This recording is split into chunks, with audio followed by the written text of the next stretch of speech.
नमस्कार मेरे प्यारे साथियों, मेरे प्यारे विद्यार्थियों, आप सभी को हमारे इस चैनल पर हार्दिक स्वागत है। आज आप लोगों को एक मोटिवेशनल कहानी सुनाऊंगा। आज की कहानी में एक हीरे की व्यापारी और एक चोर की कथा सुनाऊंगा। कथा बहुत ही रोचक है और काम की है, ज्ञान की है। तो आइए इस कथा को सुनते हैं। एक समय की बात है, एक हीरे का व्यापारी था। उसका हीरो का बहुत बड़ा कारोबार था। वह व्यापारी व्यापार के सिलसिले में अक्सर दिल्ली से मुंबई जाया करता था। एक दिन की बात है कि वह हीरे का व्यापारी हीरे को अपनी पोटली में लिया और मुंबई के लिए रवाना हो गया। वह ट्रेन से यात्रा करने के लिए निकल पड़ा। जैसे दिल्ली स्टेशन पर पहुंचा तो उसने देखा कि एक चोर पीछे लग गया है। व्यक्ति के हाव भाव से यह हीरे का व्यापारी समझ गया कि हमारे पीछे वो चोर लग गया है। तो व्यापारी थोड़ा सतर्क हो गया, सेठ जी सतर्क हो गए।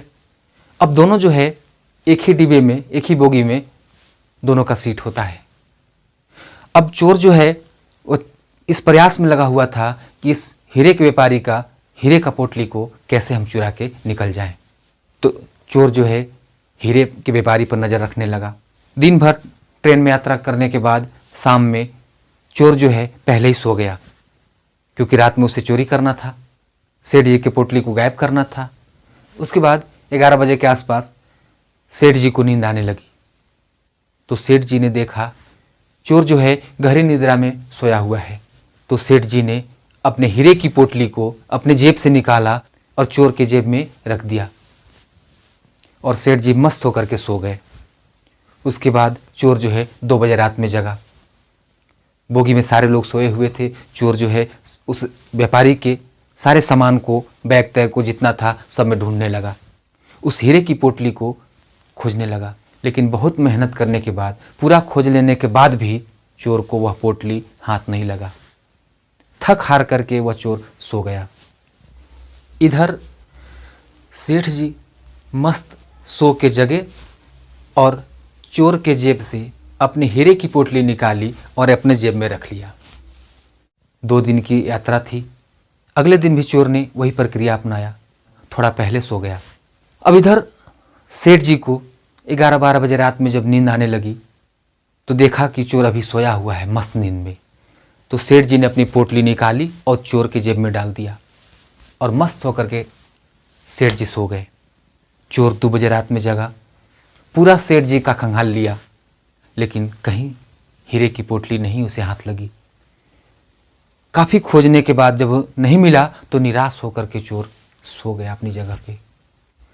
फिर से सेठ जी ने वैसा ही किया, चोर के जेब से अपने हीरे की पोटली निकाली और अपने जेब में रख लिया। ट्रेन से उतरने के बाद चोर जो है सेठ जी का पैर पकड़ लिया।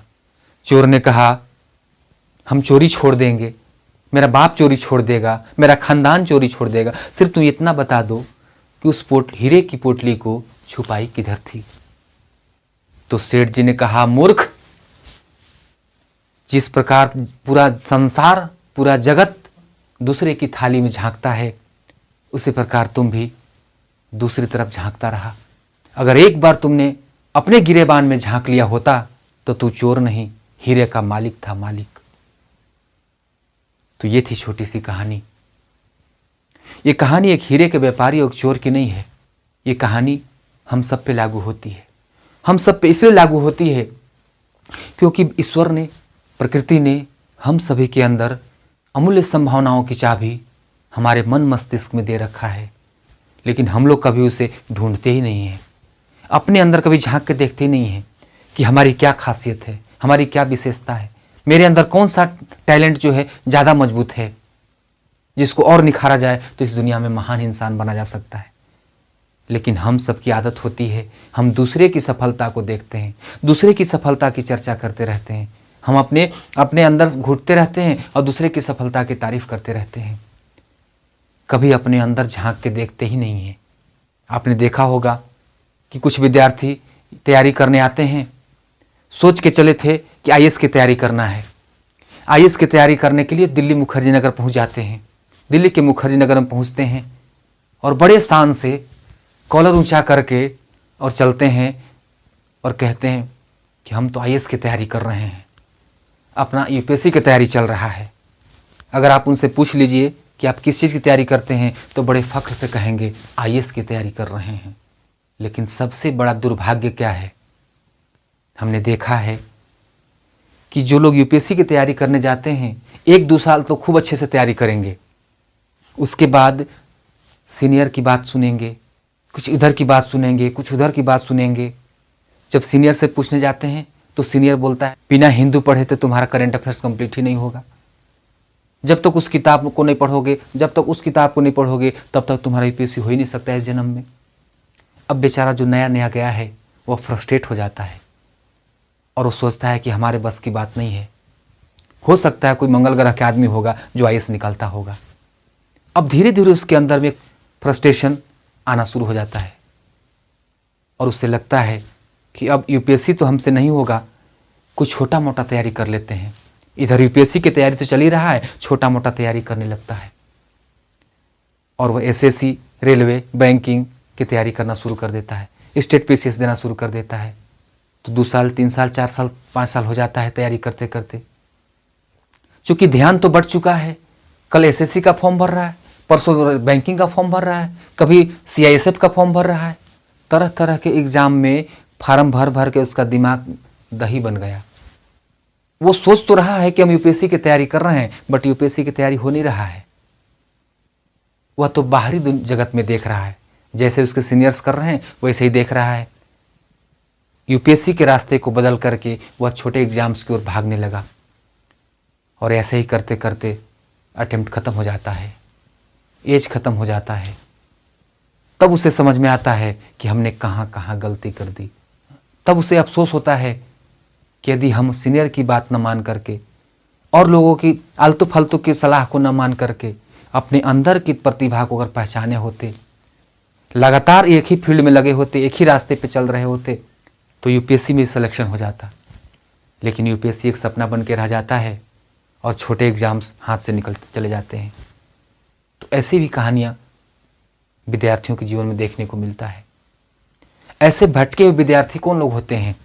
उस हीरे के चुराने वाले चोर की तरह होते हैं जो दूसरे की तरफ देखते हैं, दूसरे की थाली में देखते हैं, दूसरे के सलाह को आंख मूंद कर सिर्फ मानते चले जाते हैं, उस पर तर्क नहीं करते और अपने अंतर्मन से कभी नहीं पूछते कि मैं क्या चाहता हूँ, मेरे अंदर कौन सा टैलेंट है, हम अपने टैलेंट को कैसे बेहतर कर सकते हैं, ये कभी नहीं सोचते और बिना पतवार के नाव की तरह चले चले जाते हैं और किस किनारे लगना था उस किनारे पर तो नहीं पहुंचते, कहीं और पहुंच जाते हैं। तो इसलिए यह कहानी हमें सिखाती है कि आप जिस मंजिल को तय किया, जिस लक्ष्य को बनाया है, उस लक्ष्य पे कंटिन्यूअस चलो, निरंतर चलो, अथक परिश्रम के साथ, बिना हारे, त्याग और तपस्या के साथ उस मंजिल पर चलते रहो। एक न एक दिन मंजिल अवश्य मिलेगा। मंजिल को तुम्हारे पास पहुंचना ही होगा। आप एक बार मेहनत तो करके देखो, एक फील्ड में मेहनत करके देखो, सफल हो जाओगे। ऐसा नहीं कि आज ये कर रहे हैं, कल वो कर रहे हैं, तो 50 जगह दिमाग रखिएगा तो सफलता किसी में नहीं होगा। 50 जगह दिमाग रखिएगा तो दिमाग बढ़ जाएगा, एनर्जी आपके बढ़ जाएंगे, आपका फोकस पॉइंट बढ़ जाएगा और आप किसी भी फील्ड में माहिर नहीं हो पाएंगे और सफल नहीं हो पाएंगे। तो मेरे प्यारे साथियों, मेरे प्यारे विद्यार्थियों, ये कहानी हमें सिखाती है कि एक राह तू पकड़ चला चल, पा जाएगा मधुशाला। एक राह तू पकड़ चला चल, एक दिन पा जाएगा तू मधुशाला, पा जाएगा तू मधुशाला। तो मेरे प्यारे साथियों, मेरे प्यारे विद्यार्थियों, ये थी छोटी सी कहानी। कहानी कैसी लगी कमेंट करके बताइएगा और अच्छी लगी तो लाइक कर दीजिएगा और चैनल को सब्सक्राइब करके बेल आइकन दबा दीजिएगा। तो आज की कहानी में इतना ही। तो मिलते हैं अगले वीडियो में, तब तक के लिए wish you all the best.